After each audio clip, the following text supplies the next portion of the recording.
किया था, जिसके अंतर्गत हमारे आदरणीय श्री रमेश पोखरियाल जी, मानव संसाधन विकास मंत्री, ने my book my friend campaign चलाया, जिसके अंतर्गत मैंने भी लॉकडाउन में एक पुस्तक को पढ़ा है, जिसका शीर्षक है योग द्वारा बीमारी का निदान, जिसके लेखक है जीवनलाल रस्तोगी।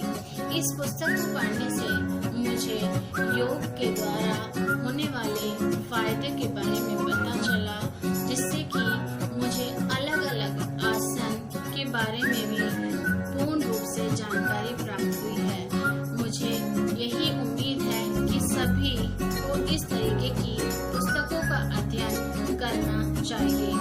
इसी कड़ी में मेरे विद्यालय के कुछ अध्यापक और कुछ छात्र छात्राओं ने भी कुछ पुस्तकें पढ़ी हैं, जो इस प्रकार हैं। धन्यवाद। नमस्कार, मैं दीप्ति सहाय, केंद्रीय विद्यालय गोमती नगर लखनऊ द्वितीय पाली में पीजीटी हिंदी के पद पर कार्यरत हूँ। साहित्य मेरा विषय है और पुस्तकें पढ़ना मेरा शौक।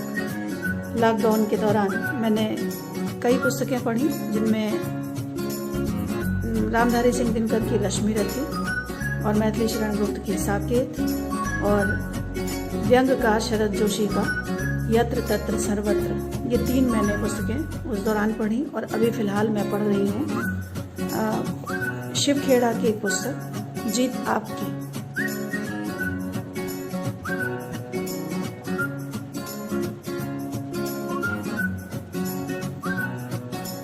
इस पुस्तक की विशेषता ये है, इस पुस्तक की विशेषता बताने से पहले मैं बताना चाहूँगी कि जो लक्ष्मी रथी रामधारी सिंह दिनकर की पुस्तक है, वो मैंने कई बार पढ़ी, लेकिन हर बार मुझको वो कुछ नया संदेश देकर जाती है। और उसी कुछ पंक्तियाँ जो मुझे बहुत पसंद आई हैं, उसमें मुख्य पंक्ति जो अक्सर मैं कोटेशन के तौर पर कई जगह प्रयोग भी करती हूँ, तेजस्वी सम्मान खोजते नहीं गोत्र बतला के, पाते हैं जग में प्रशस्ति अपना कर्तव्य दिखला के, हीन मूल की ओर देख जगत गलत कहे या ठीक, वीर खींच कर ही रहते हैं इतिहासों में लीक। यानी जो सही में साहसी है, वीर है, वो किसी और की सहायता की अपेक्षा नहीं करता, वो अपने कार्य से, अपने कर्म से ही अपने आप को प्रतिष्ठित करता है, या ऐसा कह सकते हैं कि उसका कार्य, उसका श्रम ही उसकी पहचान होती है। और दूसरी पुस्तक जो मैं अभी पढ़ रही हूँ, जैसा मैंने बताया, जीत आपकी। इस पुस्तक की विशेषता यह है कि इस पुस्तक में सफलता के लिए अलग अलग तरह से प्रेरित किया गया है, और इसमें मुख पृष्ठ पे ही लिखा हुआ है, जीतने वाले कोई अलग काम नहीं करते, वे हर काम अलग ढंग से करते हैं। यानी हम और आप सभी एक समान ही हैं, बस हमारे काम करने का ढंग जो है वो फर्क हो सकता है, और इसी वजह से हम और आप कहीं ना कहीं किसी तरह से अलग हो जाते हैं। तो और इसमें एक जो इस पुस्तक में सबसे अच्छी बात जो मुझे पढ़ने को मिली, या मैंने जो समझ पाई, इस पुस्तक का भी सार घूम फिर कर वहीं पर आता है कि हम जो कुछ भी कहना चाहते हैं वो हमारे व्यवहार से प्रदर्शित होना चाहिए। उदाहरण के तौर पर अगर हम ये कहें कि हमें अपने बच्चों की बहुत चिंता है, मुझे समाज की चिंता है, तो खाली कहने से नहीं होगा, हमारा कर्म उस दिशा में दिखाई देना चाहिए। तो अगर हम अपने कार्य से, अपने व्यवहार से अपनी बात कह सकते हैं, तो वही बात हमारे लिए ज़्यादा उपयोगी है और वही बात ज़्यादा सार्थक भी है। तो निश्चित तौर पर पुस्तकें हमारी मित्र हैं, और कोई ना कोई पुस्तक हमें पढ़ते रहना चाहिए, क्योंकि हर पुस्तक में कुछ ऐसी बात अवश्य छिपी होती है जो हमारे जीवन की दिशा को बदल सकती है, जो हमारी सोच को बदल सकती है। बहुत बहुत धन्यवाद। Hi friends, my name is Vardhan Dixit. I study in class 6B and I am from Kendriya Vidyalaya Gomti Nagar, Lucknow, second shift. I read many books in lockdown, but I love bedtime stories so much. Today I share my favorite story, Thunder and Lightning's New Home.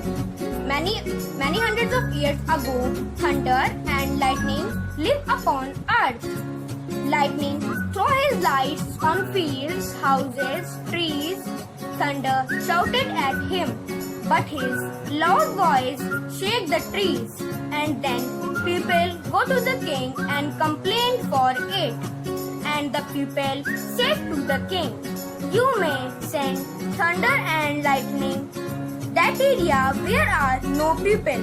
The king thought a night, and then the next day king said to thunder and lightning, "Stand here, I will send you to the sky." Thunder said, "How can you send us in the sky?" Then thousands of flocks, geese and many birds came and take thunder and lightning to the sky. Now thunder and lightning roar in the sky. Thank you, my dear friends and teachers. Hello friends, I am Pujesha Rai of class 8B Kendriya Vidyalaya Gomtinagar Lucknow 2nd Shift, and today I am here to discuss my experience about a book whose title is The Rat Attack Mystery, and the author of this book is Ellen Duncan.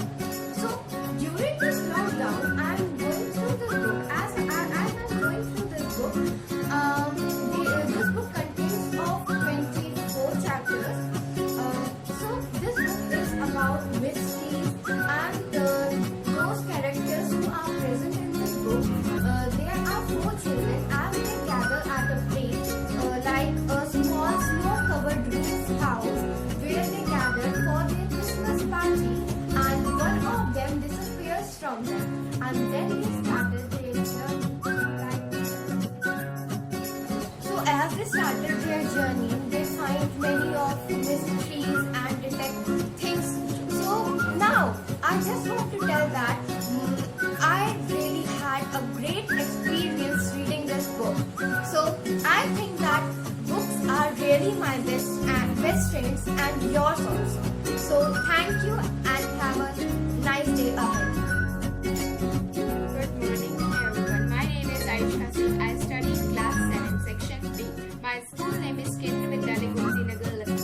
So, I have some book, but my one is the most favorite book is. The book title name is Bahadur Bakshe. The book has written name is Shagun Shiva. So, these are the some stories, but I like the one story most. This is based on my future.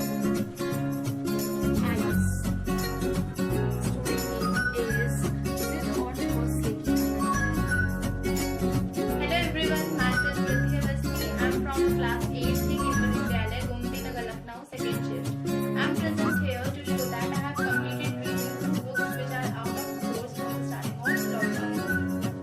First is 10 Me Where. This book consists of 180 pages and about some great science facts and about the earth. Second one is High School English Grammar and Composition. This book consists of some grammar facts and about pronunciation and composition. Thank you. नमस्कार, मेरा नाम उन्नति सिंह है। मैं कक्षा 7 की छात्रा। मैं केंद्रीय विद्यालय गोमतीनगर लखनऊ 2nd शिफ्ट से हूँ। माई बुक माई फ्रेंड के अंतर्गत मैंने भी एक बुक पढ़ी है जिसका नाम स्वर्णिम जीवन है। इस बुक में APJ अब्दुल कलाम के बारे में लिखा गया है। इस बुक को श्याम दुआ जी ने लिखी है। यह बुक मुझे बहुत पसंद है। मैंने लॉकडाउन में इस बुक को बहुत अच्छी तरीके से पूरा पढ़ा है। आप लोग भी ये बुक ज़रूर पढ़िएगा। धन्यवाद।